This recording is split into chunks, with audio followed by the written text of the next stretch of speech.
from around the globe, in sold-out arenas and humble churches, from out on the streets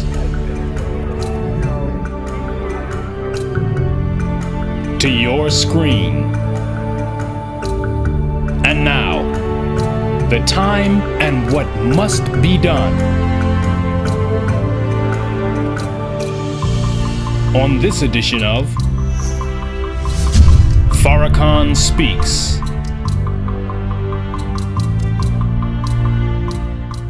Greetings to you. I am Minister Louis Farrakhan, National Representative of the Honorable Elijah Muhammad, that great preacher of freedom, justice, and equality to the black man and woman of America and the Western Hemisphere, and to the aboriginal people of the earth, the eternal leader of the Nation of Islam, and a warner to the government and people of the United States of America, and a warner to the nations of the earth. In last week's broadcast, remember that Abraham Lincoln wanted to separate black people and give them a place outside of America and aid from America in helping us to go for ourselves. And Mr. Lincoln said that it was morally right that we be separated, and it was in the best self-interest of America to do so. And what he was looking for then was those strong men and women in government who would recognize and have the will to do this. As it was then, so it is now. In fact, it is more morally correct that we be separated. In fact, it is more in America's self-interest to help us to go for self. So if you have any moral sense of what is right, what is judicious, what does moral mean? Moral means it is of or pertaining to or concerned with the principles or the rules of right conduct, or the distinction between right or wrong, ethical or moral attitudes, expressing or conveying truths or counsel as to right conduct, founded on the fundamental principles of right conduct rather than on legalities, enactments, or custom. Here again, Lincoln, the 16th president, is linked to the moral sense of the third president, Thomas Jefferson. In his mind, it was morally correct to send the slaves out and let them go free.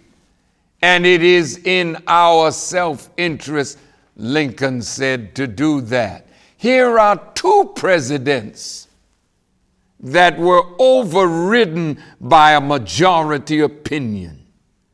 Thomas Jefferson could not get the founding fathers to agree with the morality of what he was saying, and they couldn't see their self-interest and the long-range good to their children in the morality of what he was saying. And neither could the people in the time of Abraham Lincoln see the moral sense and the self-interest of separating the black from the white. Lincoln said, "Party operations at present only favor or retard colonization incidentally. They don't favor it fully, but incidentally and incrementally. Now look at this. This is why members of the Jewish community could influence the politicians of that time for separate but equal. It's a form of colonization because the blacks are in a separate area, but that area is controlled from whites outside of their area. The definition of colonize means to send a group of settlers to a place and establish control over it. Come to settle and establish political control over the indigenous people of an area, to appropriate a place or domain for one's own use.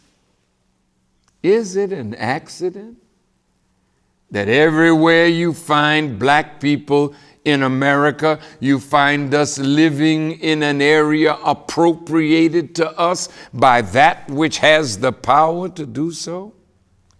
So we have been effectively colonized without giving us anything, like Thomas Jefferson or Abraham Lincoln desired for us to have. We live in an appropriated area under the control of whites through black preachers and politicians and business people that white people control. They gerrymander us as Dr. King has accused them of doing. What is gerrymandering? Gerrymandering in politics is the dividing of a state, a county, into election districts so as to give one political party a majority in many districts while concentrating the voting strength of the other into as few districts as possible. That's part of the incremental, incidental colonization of us. You redraw districts to take power from and give power to. Many colonies in Africa, the Caribbean, and in Central America were gifted their freedom, except Haiti. So when your former slave master gifts you something, you better be careful that it's not a Trojan horse. Is it something that has in it something that will overcome you and eventually keep you in a colonized state? Black people's condition in Africa, the Caribbean, and Central America is nothing more than a colony of blacks subjected to the whim or will of outside forces. So you are separate, but very, very unequal. So now your desire is to integrate into the major colonial power, not completely separate from them. Let's see how blacks have fared integrating into the countries of their former colonial master. How's it going? We have many Francophone countries, countries that have been under the rule of France, and Anglophone countries, countries that are under the rule of England. But both the Francophone and the Anglophone countries are still tied to your former colonial master. His education is what you function by. His legalities and system of law and governance and jurisprudence is what you function by. So you have a flag. You have representatives in the Commonwealth nations and in the United Nations, but you are not able to yet see that you are yet a colony. Just as in the black community in America, when it looks like we're going to get political power, they redraw lines to take power from us and give it to others who are more affable, more friendly, and a part of their desires. So it is with you in Africa. You are subjected now to Europe by means of food production. Your food is coming to you from outside. You're not producing your own food. You are subjected now because you're in debt to the IMF and the World Bank. So you're nothing more than a legitimized colony with not even the implements that will allow you to set yourself free. So as it is in the 16th chapter of Ezekiel, you're still like a baby cast out in the open field, nobody to cut the umbilical cord. So you are not washed and cleaned, and you are absolutely not clothed or covered, but you are polluted in the blood or life directed by a colonial or slave mentality. So it's a worldwide colonization of the darker people of our planet.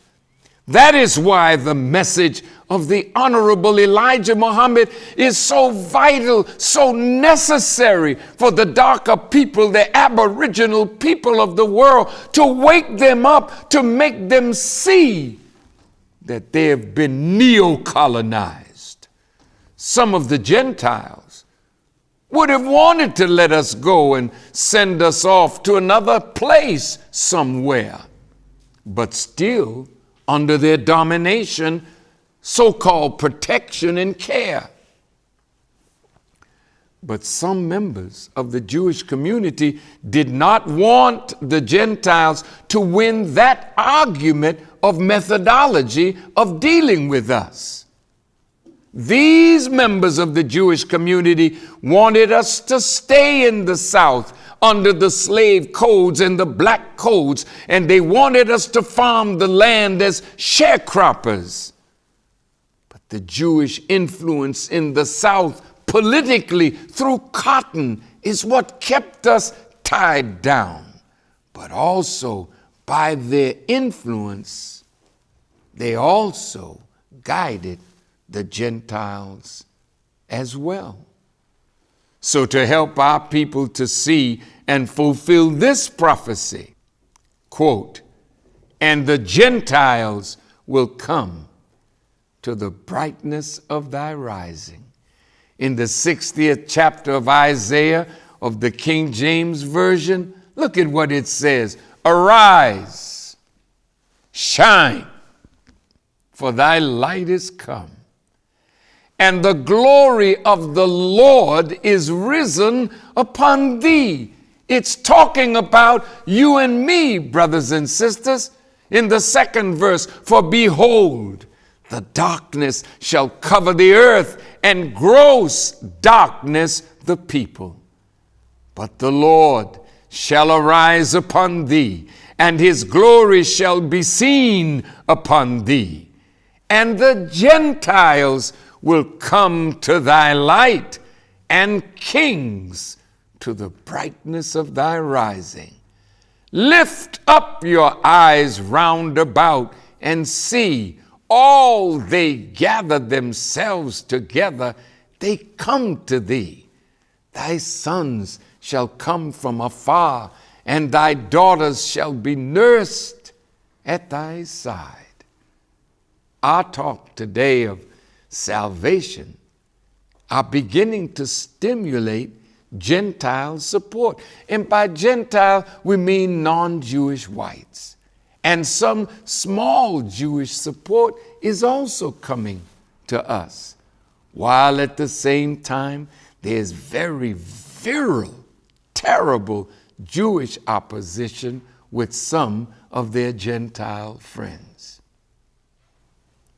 You know, I mentioned in Indianapolis that there are some white militia that are saying that Obama's agreement with Iran justifies President Obama being assassinated.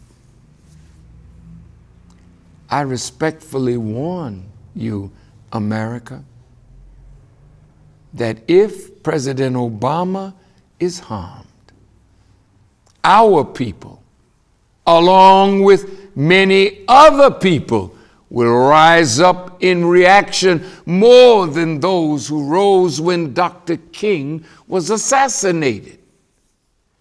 It will cause the military forces of America to put us and others down with great force. It will stimulate division among blacks, whites, Hispanics in all branches of law enforcement. It will turn even members of the armed forces against their government if you harm President Obama, one whom the majority of Americans have elected to be their president. Then there is no hope for the little black or brown man or Native American or poor whites to get equal justice under this present power construct.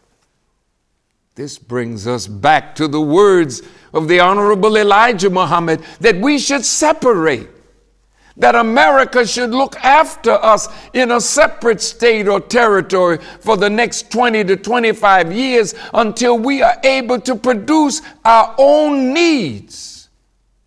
Now, regardless of what you may think of the politics of the situation, it was the Honorable Elijah Muhammad that advised us to take his program and put it before the Congress of the United States, because ultimately we are going to be such a troublesome species of property that the Congress itself is going to have to rule on something like this: take the Muslim program before Congress. A man named Justin Smith Morrill, a senator from Vermont, is most widely remembered today by the Morrill Land Grant Colleges Act that established federal funding to establish many of the public colleges and universities, which later in a second Land Grant Act included the HBCUs. Mr. Morrill was one of the founders of the Republican Party. Now, the first Morrill Act of 1862 funded educational institutions by granting federally controlled land, 30,000 acres, to the states for them to develop land-grant colleges. The mission of these institutions was to focus on the teaching of practical agricultural science, military science, engineering, and it was designed to meet the needs of the Industrial Revolution and the changing social class. The purpose of the land-grant colleges was, without excluding other scientific and classical studies, it included military tactics to teach such branches of learning as are related to agriculture, engineering, and the mechanic arts, in such manner as the legislatures of the states may respectively prescribe, in order to promote the liberal and practical education of the industrial classes in the several pursuits and professions in life. The second Morrill Act of 1890 was the basis for the creation of the HBCUs.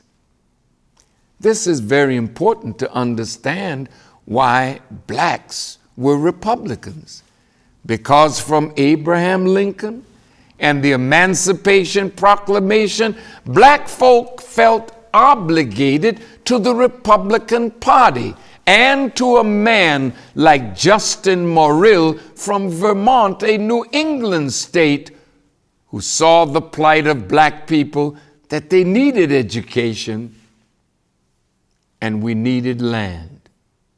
We just want us to understand where land grant colleges came from, because when somebody can grant you land, they can take it away. And right now they're taking back some of the land because we are not using it in accord with its original purpose.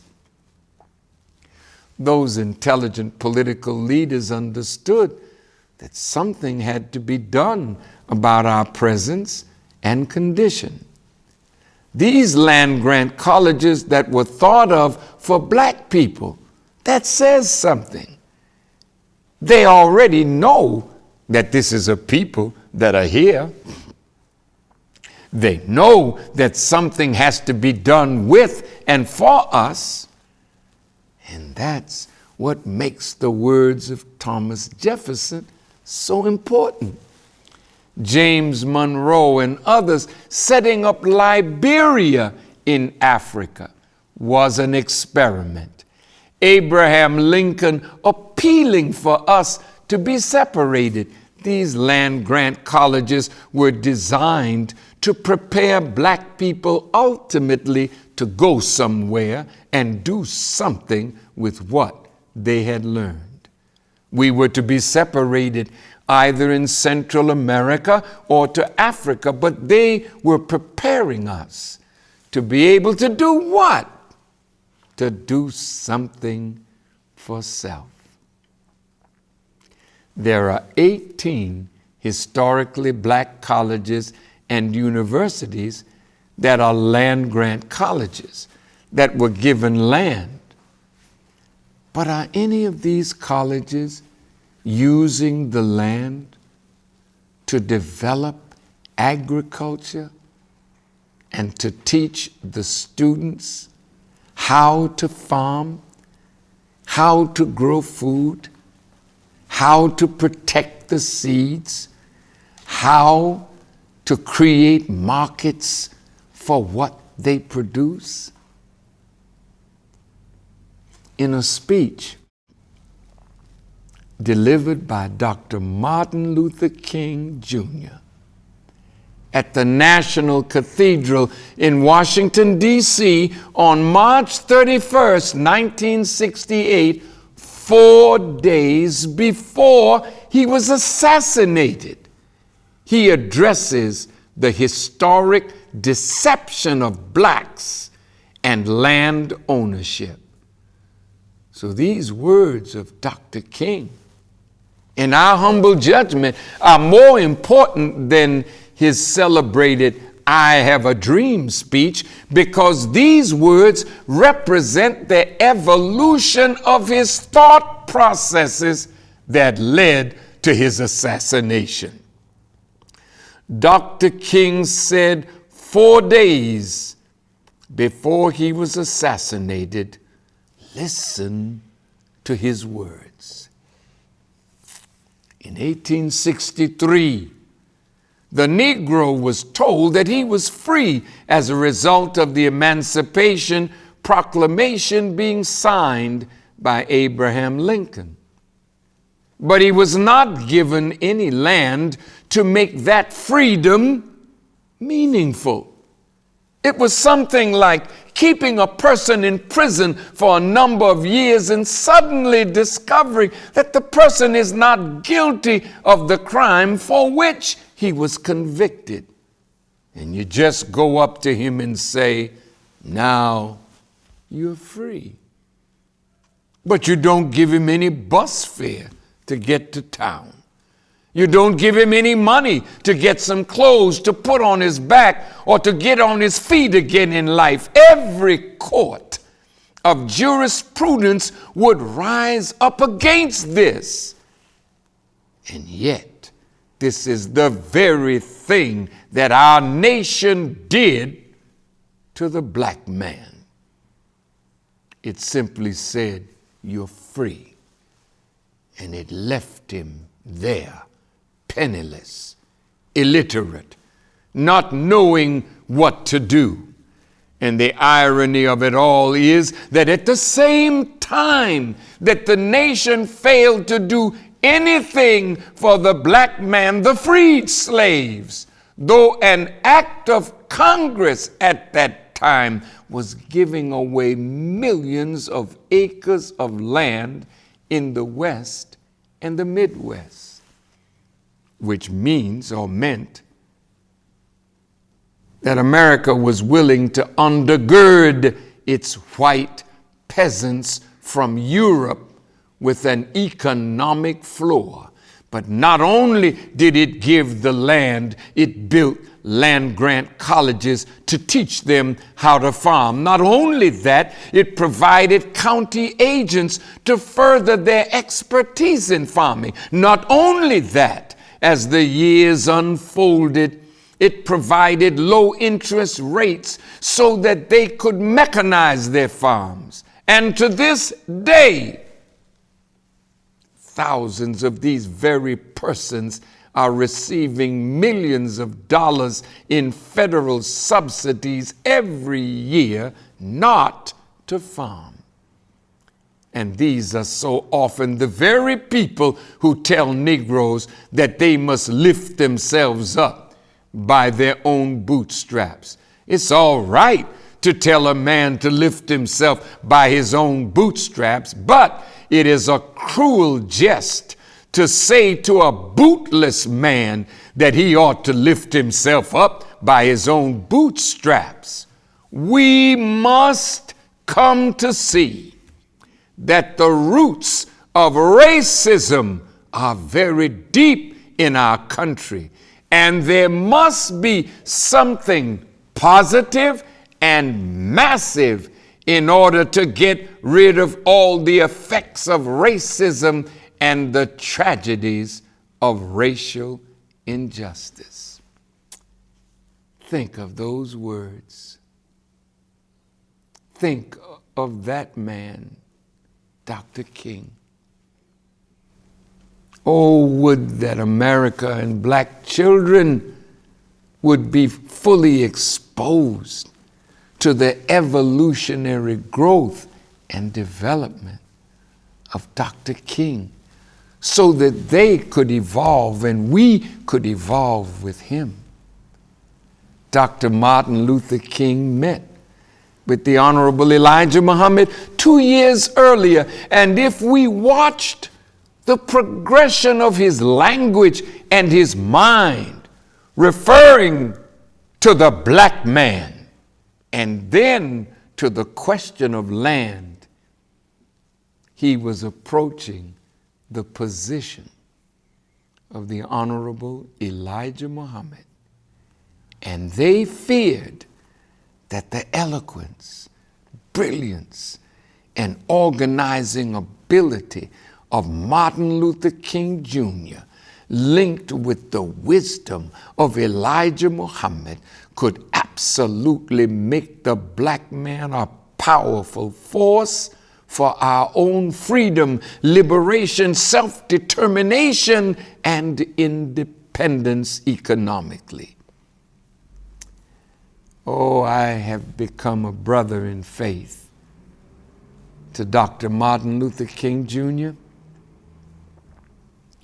And if you study his words, you will grow as he grew, to see the value of land to freedom and land to productive life for our people. The point is that right now, no land-grant college is fulfilling the aim of the Morrill Act, not one. So liberal arts education has crept in to knock out the type of education that land-grant colleges were designed to produce. I love Howard University, but when white people set up Howard, General O.O. Howard, the man after whom the college was named, was not in favor of government teaching black people the science of business, the science of warfare, and the science of mating, and that was put in the congressional record, according to the Honorable Elijah Muhammad. The liberal arts colleges were set up in direct opposition to what the land-grant colleges were to teach military science, engineering, agriculture, mechanic arts, along with liberal arts. Howard University was supposed to be the theological seminary for the black clergy. That was the original idea. Can you imagine white people setting up a college to teach black people and make them clergymen? What do you think he was going to teach them to teach us? Pray for your enemy who despitefully use you. If they take your coat, give them your pants too. If they smack you on one cheek, turn to them the other also. Congregational Society of Washington had the idea of establishing a seminary, and within 2 years that grew into a university consisting of colleges of liberal arts and medicine. The Honorable Elijah Muhammad said the establishment of that university was not designed to teach black students to do for self, like the land-grant colleges under the Morrill Act wanted these colleges to do. And this brings us back to the secret relationship between blacks and Jews. Because in the South, under Booker T. Washington, in Tuskegee, what would become the bedrock of black economic independence, and that would mean the death to those who were depending on our being dependent.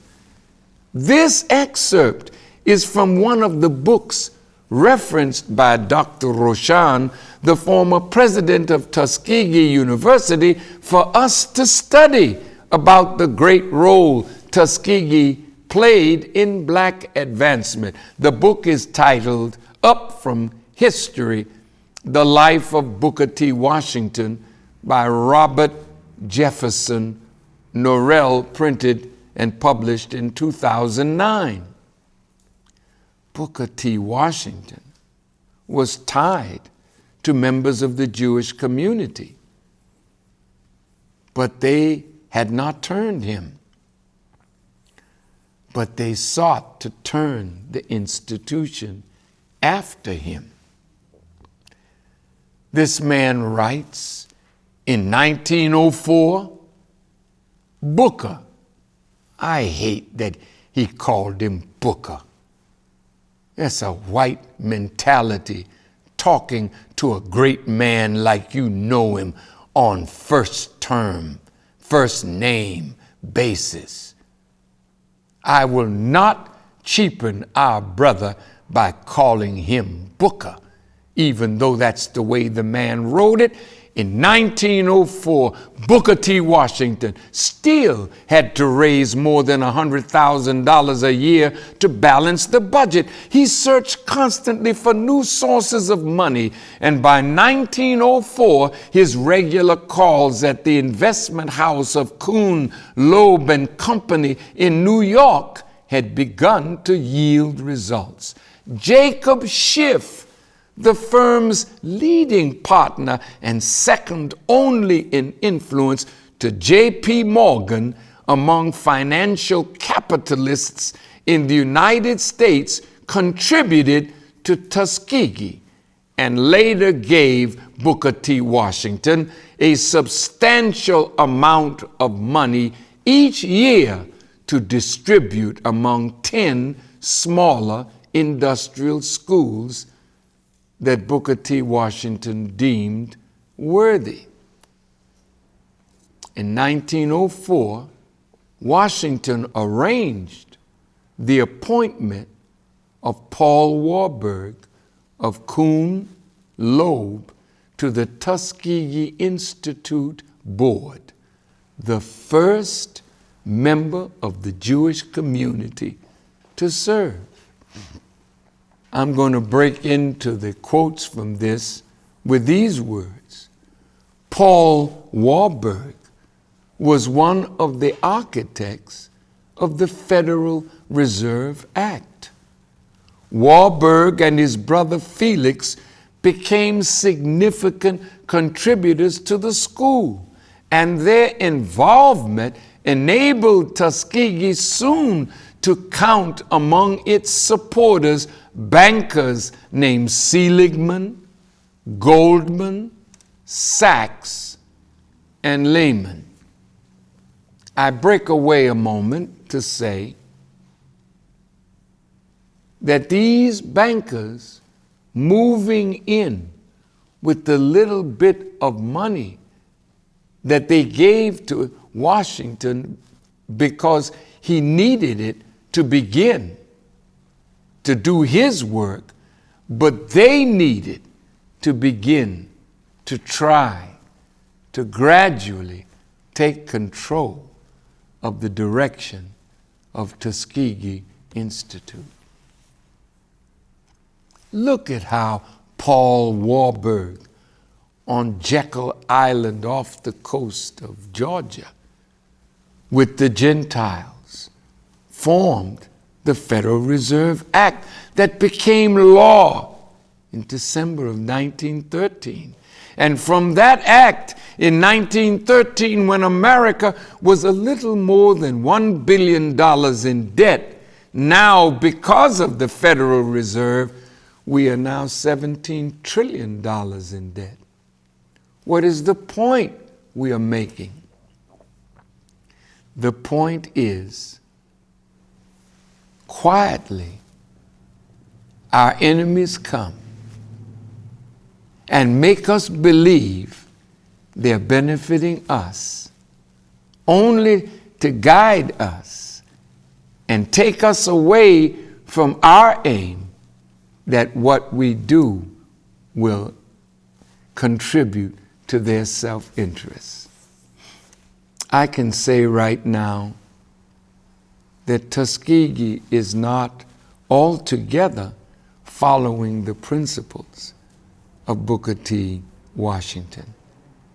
It has gone more towards liberal arts, more toward those courses that would make us try to fit in the framework of American society, which means that we would come out of the university only to beg white people for a job, while Booker T. Washington was interested in our coming out, creating a job, creating a business, creating employment for ourselves and our people. Now, even though science is taught, agriculture is taught, it is taught in a way, unfortunately, that we may come out and yet not be as productive as we could be. The generosity of Mr. Schiff and the Warburgs rewarded Booker T. Washington for having overcome insensitivity, if not outright anti-Semitism that he had manifested earlier. Stop.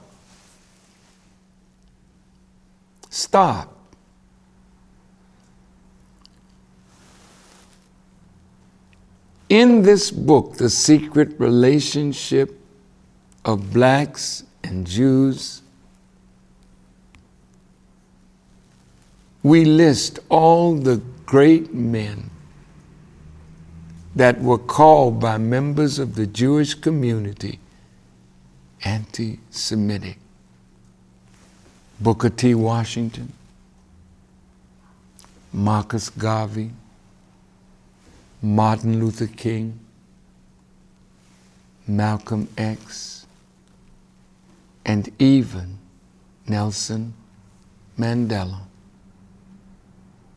So, what did Booker T. Washington see about what some members of the Jewish community were doing in the South that made him speak in a way concerning them that caused them to call him an anti-Semite?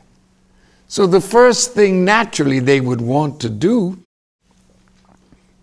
is put money behind him. And then they said he overcame his anti-Semitism.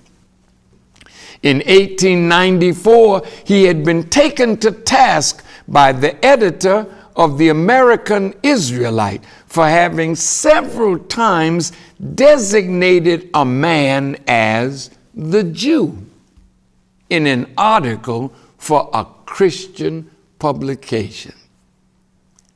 You mean to tell me you can't say that a man is a Jew? But don't you always say so-and-so is a Muslim? And then you say he's anti-Semitic or he's a radical? Black people don't have that right. Now the ADL has jumped on Kanye West because he said black people don't have the same level of connections as Jewish people. Black people don't have the same connection as oil people, quote. Did he lie? No, he told the truth. And the ADL, Mr. Foxman, issued a press release on the 2nd day of December 2013. And this executive director said, quote, if the comments are true as reported, this is classic anti-Semitism. There it goes again. The age-old canard that Jews are all powerful. No, you're not all powerful, but you certainly are powerful. And you control the levers of government. You don't want to admit it. But as a celebrity, you're telling Kanye West he should know better. He does know better, and that's why he said what he said. Then you said to him, we hope that he would take responsibility for his words, understand why they are so offensive, and apologize to those he has offended. You know what, Mr. Foxman, I wish you and I could have a dialogue. You wouldn't put that small-time stuff over on me that you put on scared to death Negroes, that if they mention Jew and you call them anti-Semitic, they start bowing to you and your pressure. Kanye West, don't bow to the pressure to apologize to anybody. You said nothing wrong. Who are you, Farrakhan, to tell him that he said nothing wrong? I am directly from the Christ and the Messiah. So what I tell you has more weight than anything that these enemies might want to say. You have nothing to apologize for. It is their fear of the truth. And that's why it gives me pleasure to defend my brother. And now, Booker T. Washington was actually an admirer of Jewish entrepreneurial spirit and assimilation.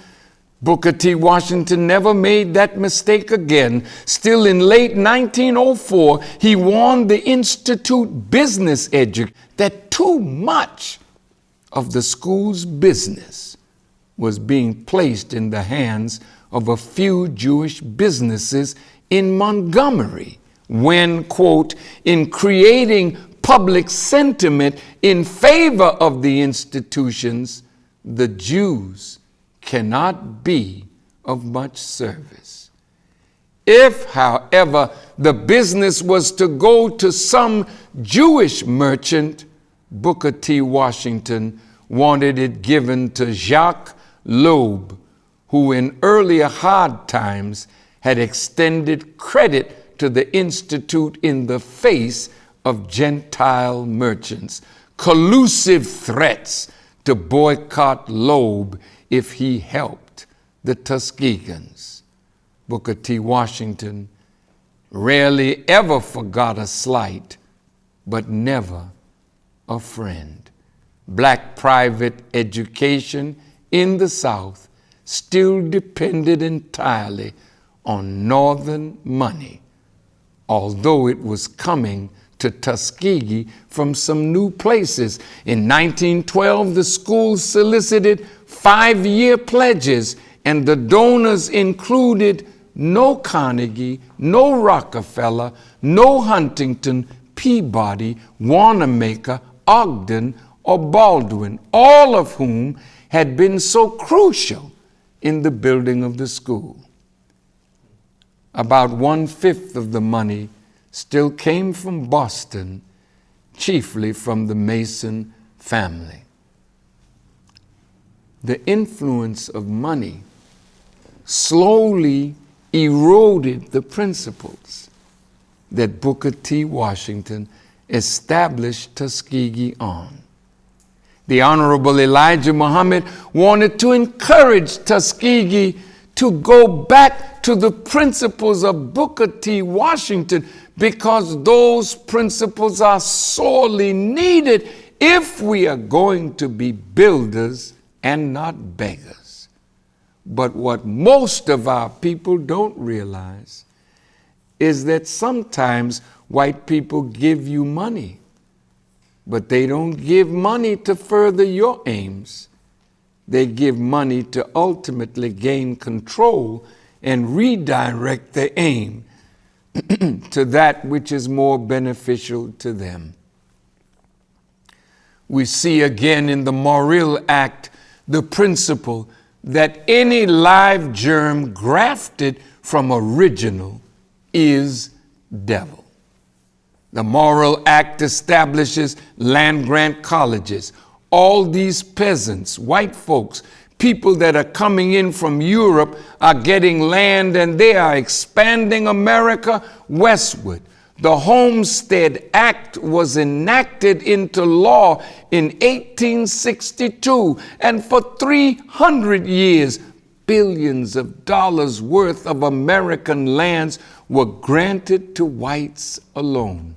Other huge blocks of land were sold to whites for only $1 per acre. Federal programs like the Preemption Act of 1830 and the Mineral Leasing Act of 1920 and many state programs were used to confiscate Indian land to give it to Caucasian settlers.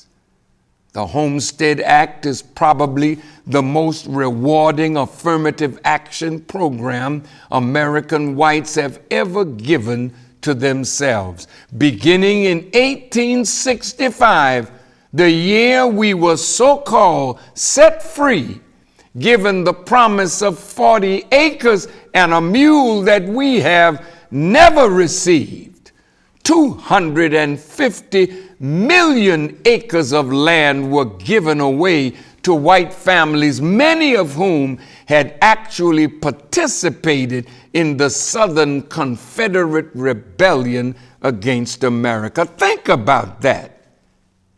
As many as 640 free acres for each white family, each acre being about the size of a football field, simply snatched from the Indians and given to whites. This is from a book titled How White Folk Got So Rich. Now, in that scenario, what does America do with the blacks? You allow us to have land-grant colleges, but will you teach us agriculture? Will you teach us military science? Will you teach us engineering and other useful skills to produce real wealth? Tell me, how do you take people away from real wealth production? When you give a man land and you give him the means to work that land and the knowledge of how to farm and develop products from that land, you are giving them the means of the production of real wealth. But if you want to take real wealth from them, you have to take from them the thought of land and the love of the land. so. The enemy wanted to teach us to serve them. So they took us away from the love of the land, from the desire to own the land, from the desire to produce products from the land.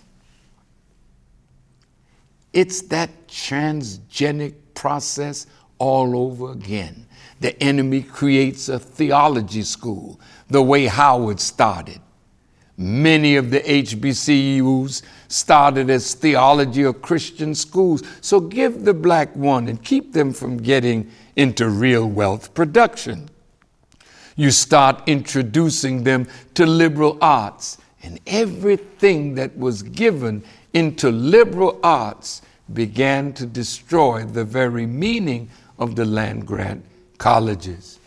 Mr. Joel Spingarn, with whom W.E.B. Du Bois and others united to form the NAACP, injected the poison of non-economic liberalism into the black leadership. And when W.E.B. Du Bois died, he died in Africa, gaining the history of black people, and he too was labeled as an anti-Semite.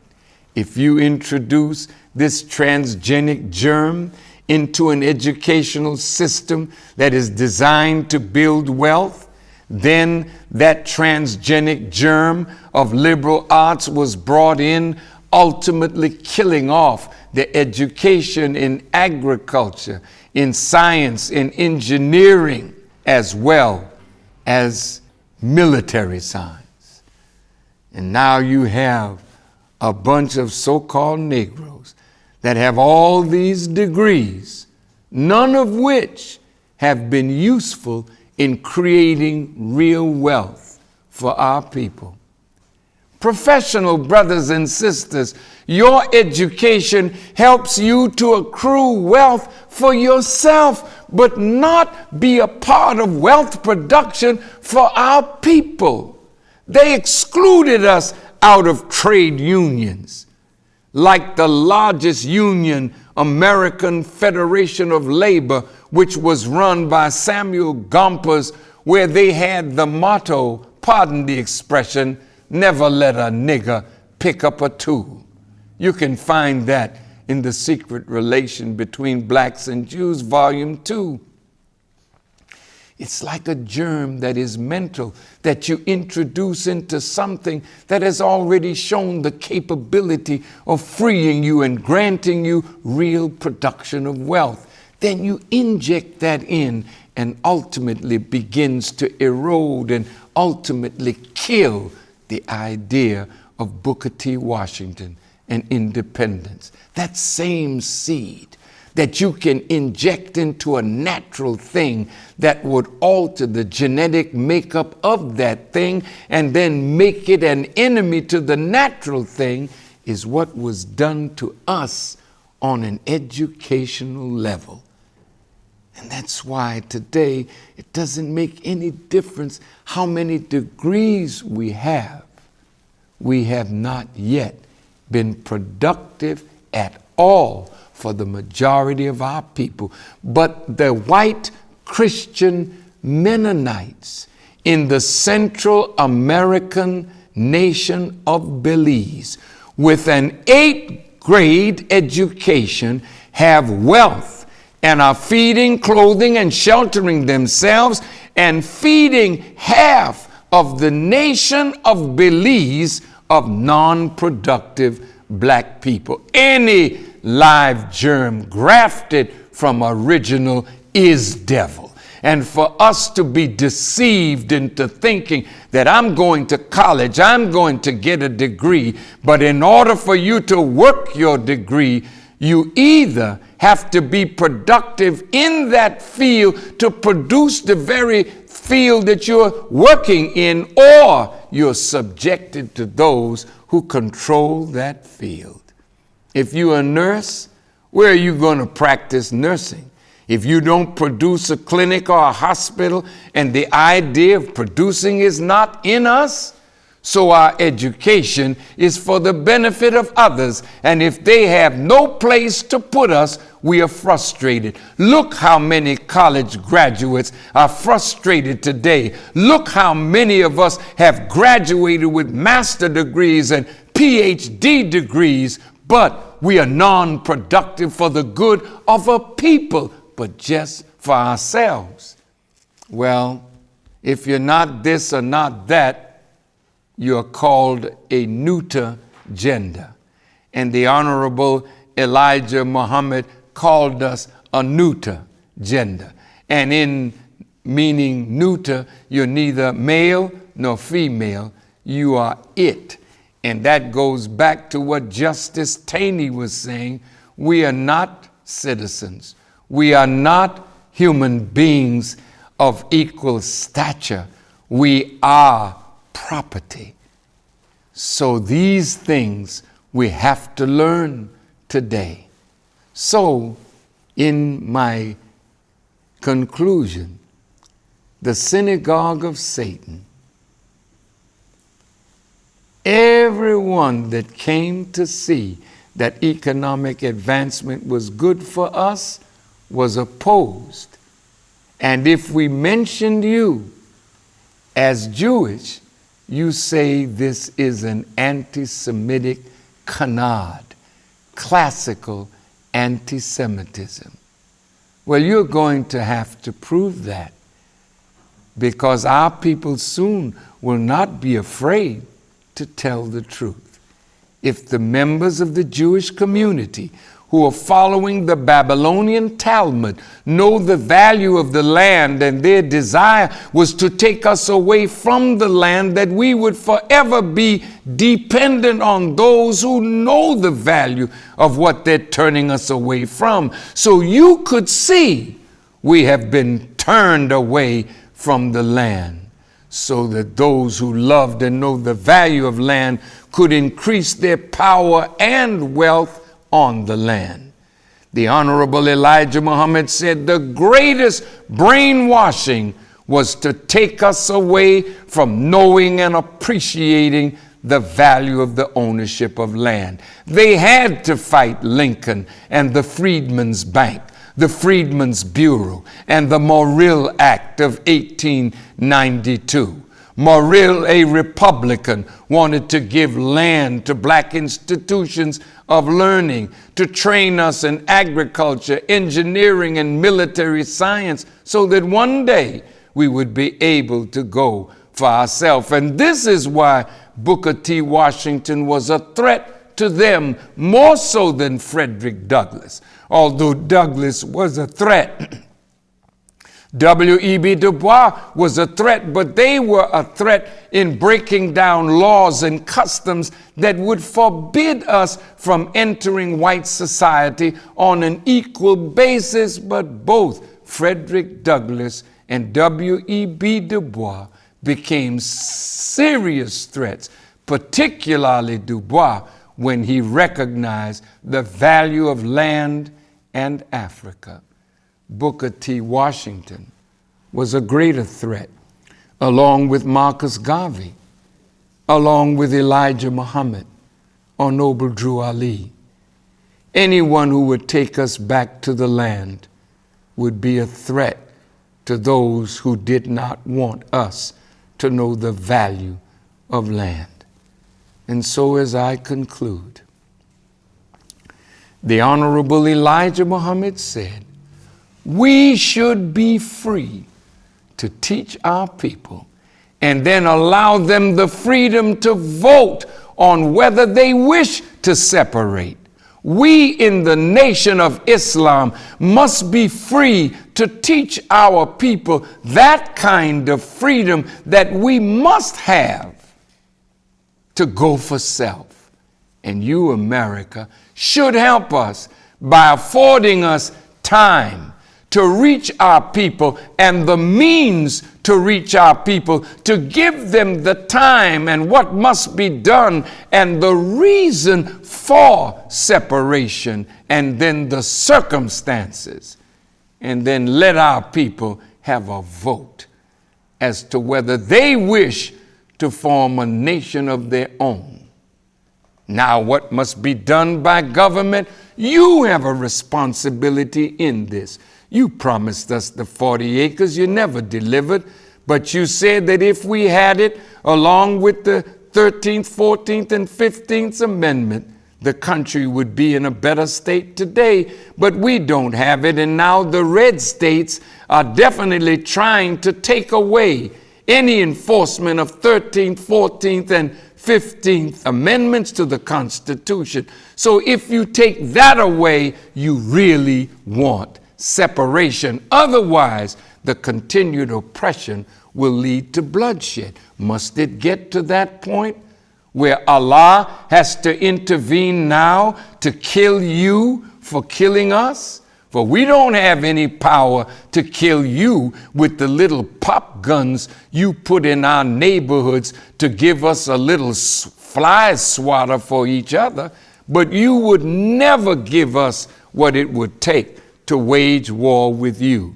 So Allah, God, then, will have to intervene on our behalf. You have a responsibility now because this condition is not going to get better. So will you accept the responsibility? As Presidents Thomas Jefferson and Abraham Lincoln said, will we black people accept the guidance of Booker T. Washington, the Honorable Marcus Garvey, and the Honorable Elijah Muhammad, along with our liberal arts, to help us to develop and grow into independence? If you agree to do this, Almighty God, Allah, will extend to you His mercy and give you an extension of time. Dear black people, a warning to you. In the Nixon administration, they came to Elijah Muhammad and they offered him $1 for every dollar of wealth that the Nation of Islam had created under Elijah Muhammad's dynamic leadership. Some say our wealth was $40 million, some say $80 million, but the government offered to match us dollar for dollar. But guess what? The Honorable Elijah Muhammad said when he read what they offered, he told me, there were too many strings attached, so he rejected it. I'm saying this to all of you who stand with me. They will not be able to turn me, but they will be working to turn those of you who come after me. And if they offer you anything, look carefully into it, lest the nation will no longer be tied to the principles that the Honorable Elijah Muhammad desired for us to make us an independent nation on some of this earth that we can call our own. Thank you for listening as I greet you in peace. Assalamu alaikum. On February 24th, 2013, during his Savior's Day address, the Honorable Minister Louis Farrakhan introduced Muhammad's economic blueprint to end poverty and want. 7 days times 1 nickel a day, 35 cents a week. Do you have it? Yes, sir. Isn't that painless? Yes, sir. You know you don't like pain. Yes, look at this. 52 weeks in a year, so that amounts to $18.20 per year. And if everybody in this room, everybody listening by television, everybody under the sound of my voice gave $18.20 a year, multiply that by 16 million in the working force. Now we got $291,200,000 in just 1 year. 291 million. Look at the power of pennies, nickels, and dimes if all of us did this.